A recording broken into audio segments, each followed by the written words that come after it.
Well, whether you know it or not, or like it or not, we are all involved in children's ministry. Maybe we should stop making excuses. If you would, open your Bibles to Luke chapter 17. Luke 17. For most of us, our children represent the most important investment of our lives. Our children are a source of pride and worry and joy and stress. And whether you are a parent or a grandparent or a great-grandparent, kids deeply matter to us. Now, you may be sitting here thinking, well, I don't have any kids, and therefore this doesn't apply to me. But it does. They're all over the place here. The children of this church must matter to all of us. All that are younger must matter to us. All that are older should matter to us. We are here to love one another and encourage one another to grow in the Lord. And if we're going to be the kind of church family that Jesus wants us to be, then our kids especially should matter. We need to know them. We need to love them. We need to encourage them toward Jesus. And if you still think this doesn't apply to you, I'm guessing that most of you here today had parents, grandparents, great-grandparents. And it is important that we understand those people, like them or not, whether they did well or not, are people that we are to love in the Lord and bless all that we can. What I want you to know this morning is that most kids don't spend a lot of time saying thank you to those that are older. And this morning I want us to think about thankless ministry for the sake of our kids. Think about it. It's like the mom who told her 8-year-old son who had been invited to a birthday party. She said, when you go to Billy's house and you enjoy that birthday party, I want you to thank Billy's mom for inviting you to that party, because birthday parties are a lot of work. And the young man said that he would. And so he went to the birthday party and had a great time. And the first thing that happened when he got home is his mom said, "Did you thank Billy's mom for all the work she did for that birthday party?" And the young 8-year-old said, "Well, I was in line to do that. The girl in front of me was thanking her, and Billy's mom said, 'Don't mention it,' and so I didn't." The reality is that most people have to really force themselves to think about their blessings and to be thankful. And it seems to be natural for us to not notice a lot of the things and people that we should be thankful for. Our world tends not to be thanks givers, but thanks withholders. And that's what I want to ask us to think about. You see, in general, people believe that it is normal for a person to know how they are appreciated, but they need to have their faults pointed out, because they may not know about those. The reality is that most people don't know how much they are appreciated and even assume that they are not appreciated much at all and don't find out that they are until their funeral comes. Now, I'm not going to beg us to show more appreciation to each other, even though that would be a good thing. I want to talk to you about something different. I want to talk to us about showing grace when you do not feel appreciated. Luke chapter 17, beginning in verse 11. Now, on his way to Jerusalem, Jesus traveled along the border between Samaria and Galilee. And as he was going into a village, 10 men who had leprosy met him. They stood at a distance and called out in a loud voice, "Jesus, Master, have pity on us." It's the word for compassion, by the way. And when he saw them, he said, "Go show yourselves to the priests." And as they went, they were cleansed. One of them, when he was healed, came back praising God in a loud voice. He threw himself at Jesus' feet and thanked him. He was a Samaritan. Jesus asked, were not all 10 cleansed? Where are the other 9? Has no one returned to give praise to God except this foreigner? And then he said to him, "Rise and go. Your faith has made you well." Now, a few years back, Mark Borsheim went on a mission trip with us to Nicaragua. And because he's a family doctor, they wanted to take advantage of that down there.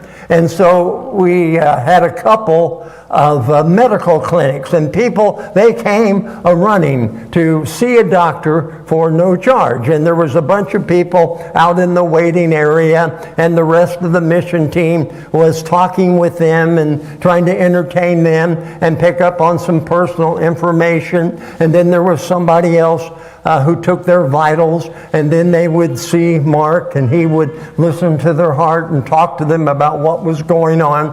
And on occasions, he would hand out some pretty basic kind of medications to help with minor infections and so on. And then they would come out of the clinic, and I would be standing there and I would pray over each person who had seen the doctor. And a lot of times I would put my hand on their shoulder or even my hands on their head. And I can remember praying for this one particular boy. He just had this terrible skin condition on his forehead and on his head. And I had my hands on him praying. And then he left, and Mark sticks his head out the window and said, "Oh, by the way, that boy had leprosy."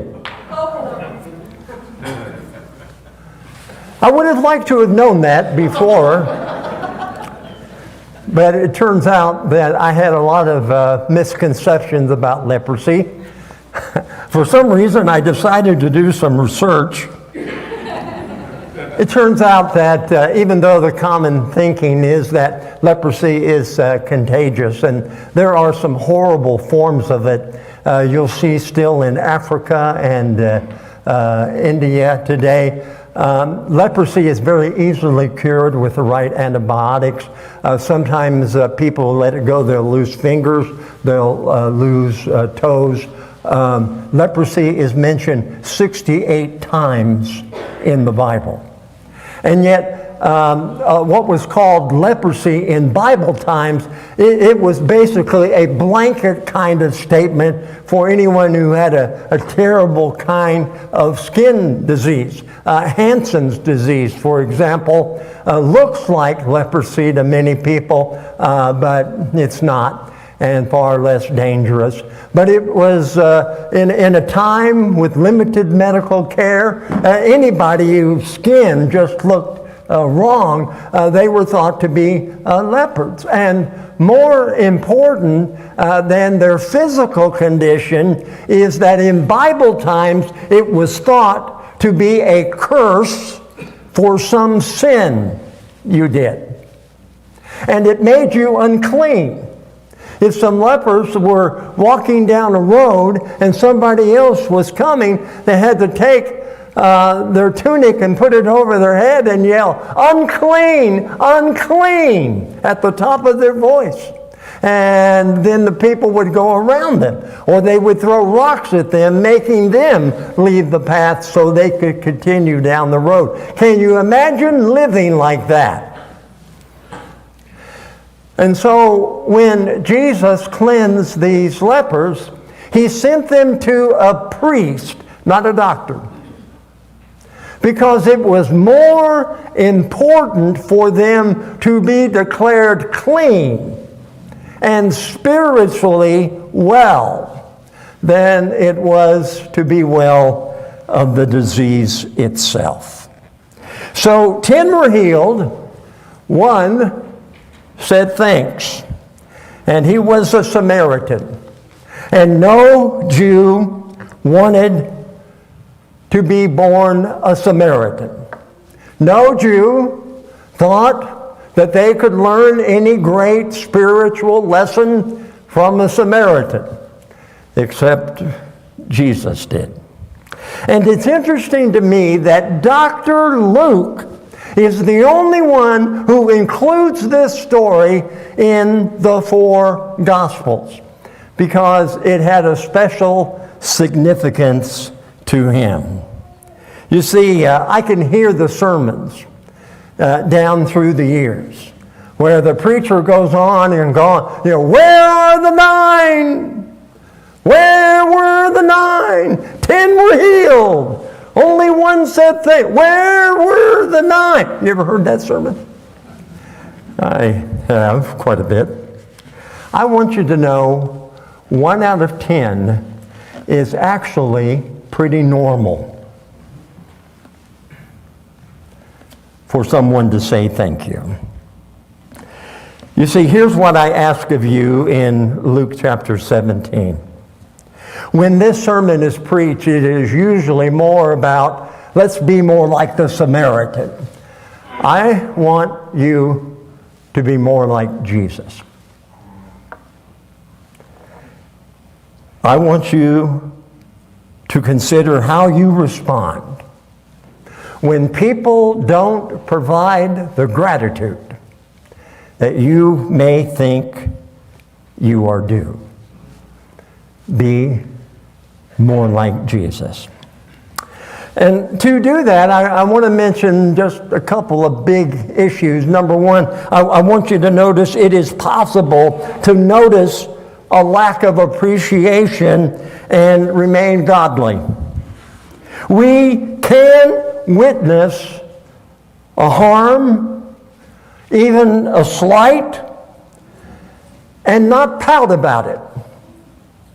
We can recognize something as that's not the way it should be, and at the same time, we don't have to be angry, and we don't have to give up. Jesus noticed the absence of thanksgiving toward God, and yet he did not become angry about it. Here's my point. I'll say it again. You can notice a lack of appreciation without becoming bitter or resentful or upset. It's not easy to be like Jesus when people don't appreciate you like they should, but nevertheless, that is what we are called to try to be. What good parent gets all the gratitude they deserve? I am yet to meet one.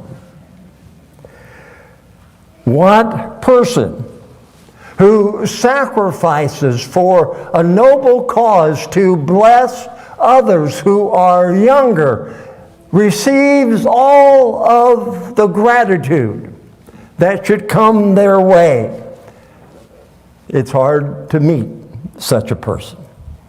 Who hasn't been tempted to say to a child, or perhaps to a spouse, or perhaps to a congregation, if you're not going to appreciate me, then I quit. Do you understand what it's like to teach the teens and the older, younger children and the younger children to be in that classroom Sunday after Sunday, week after week? Nobody else wants to do it. It's very hard to find replacements. Very few people will go out of their way to talk about how they appreciate you and what you do. How does that make you feel? It upsets some people. It makes them frustrated. It makes them feel unappreciated. And a lot of them want to not ever do it again. I don't know if you've ever been tempted to think that way or talk that way, but here's the second thing I want to say to us. We need a larger sense of calling in receiving thanklessness. It's possible to notice a lack of gratitude and still find true value in what we do and the sacrifices that we make. For example, God affirmation is more important than anyone's appreciation. In Matthew chapter 5, in the Sermon on the Mount, Jesus said, we are the light of the world. I know Jesus is the light of the world, but we are the light of the world. And what is our ultimate purpose in being light? In Matthew 5:16, let your light shine before men, that they may see your good deeds and praise your Father in heaven. The problem is not that we sometimes do things that are noticed. The problem comes when we do things to be noticed. And so in Matthew 23, Jesus says of the Pharisees, they do some good things. But the rest of that in verse 5, they do good things that other people will see them. We live in a world where it has never been easier to let people know what you are doing. Right? I mean, instantaneously, you can show them where you are, what you're doing. You can show them what you had for breakfast. You can instantaneously, 24/7, you can hand out your opinion about everything that's going on in the world around you. I understand that. We live in a world where people just enjoy telling others what they're thinking and feeling. I have to be careful about this. James said that we should be quick to listen and slow to speak. If he was writing this to me, he would say I need to be quick to listen and slow to post, and even slower to become angry. But then that's not the way it works. In Matthew chapter 6, God rewards what is done for the right reason, it says in verse 1. And then in verse 4, and in verse 6, and in verse 18, Jesus keeps reminding people that God sees what is done in secret. Nothing is beyond His notice. And He rewards that which is done in secret. And if someone fails to recognize the good deeds that you do, that's nothing compared to the riches of God that provide and sustains our true value. Secondly, I would have us remember that people thanking you is not a given. If you haven't figured this out yet, please know, listen to this. The people around us the most tend to be the ones we thank the least.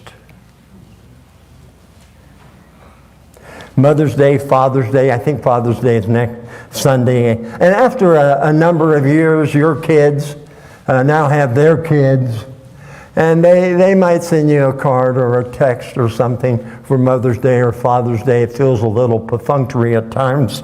But, after all, okay, Mom gets a day. The kids get 365.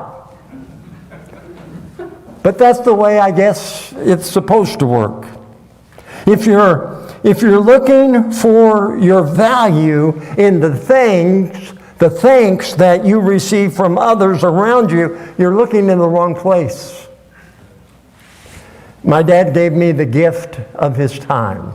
He was a long-haul trucker. A lot of times he'd be gone 6-7 days at a time. But whenever he got home, he took me fishing. We hunted a lot together. We played golf a lot together. He was horrible at golf. A state that I have now entered in my own life. And we played games relentlessly. Board games, card games, cribbage, rook. And it was just, when Carmen first met my family, I've never seen more competitive people. And that's sort of the way it was growing up at my house. We were always playing something. Except for my mom. She didn't play too many games. She relentlessly cleaned the house, did most of the grocery shopping. My dad gone for long stretches. She was the primary focus of the discipline and the guidelines, and she kept all of the clothes clean and pressed, made sure all the bills were taken care of. She was a wonderful, wonderful cook. Not one time did it ever cross my mind when I was growing up to say, Mom, sit down, I'll take care of the things that you usually do, you relax. Now, knowing my mom, I should also say she wouldn't allow you to ever do that. But it never crossed my mind. I came back from hunting with my dad, popped in the door, first thing I said, Mom, what's for dinner? That was the way I thought. And here's the thing. The longer you do something with consistent excellence, the less you get thanked for it. And please, don't see any hidden message in here about me. Nothing to do with me. I've been doing this for long enough. I'm kind of beyond having to have appreciation in order to do what I do. This is about you and all of us in general as to how we size up the world. You see, some of us feel sorry for ourselves because we are not more appreciated. And I want you to ask yourself about how much you appreciate the people who serve you silently and consistently that you never think. People who teach, people who enforce laws, people who work in restaurants, people who are tireless caregivers and custodians and church leaders and Sunday school teachers, and the list goes on and on and on. People who are there that we usually take for granted. In 1 Thessalonians chapter 5, verse 12, Paul says, "Now, brothers and sisters, we ask you to appreciate those who work hard among you, who lead you in the Lord and teach you. Respect them with a very special love because of the work they do." Does that always happen? Nope. Never allow the amount of thanks you get to determine the amount of joy you receive in doing the right thing. Will you live as praise to God, or will you live to be praised by people? And here's the last thing I want to mention. Often what is least valued among people is most valued before God. What earth ignores, heaven adores. God chooses not to remember our sins in Christ, but He always remembers the good things that we give out of love and respect. That's important. I think it's important for us to understand also that generosity devoid of expectation of appreciation is a holy thing. It is a sacred thing. Jesus healed 10, only one thanked Him. He didn't pout. He didn't give up. He didn't say, that's it, I've had it with these people. He just kept doing the right thing all the way through the cross. Not so that He could be appreciated, but so that God could be praised. So let's be like Jesus for the sake of our kids, for the sake of our families on earth, for the sake of our church family. Jesus loved others out of the overflow of God's love for Him. And that was more than good enough. Let's serve because we are thankful, not because we're being thanked. And that's the end of part 1.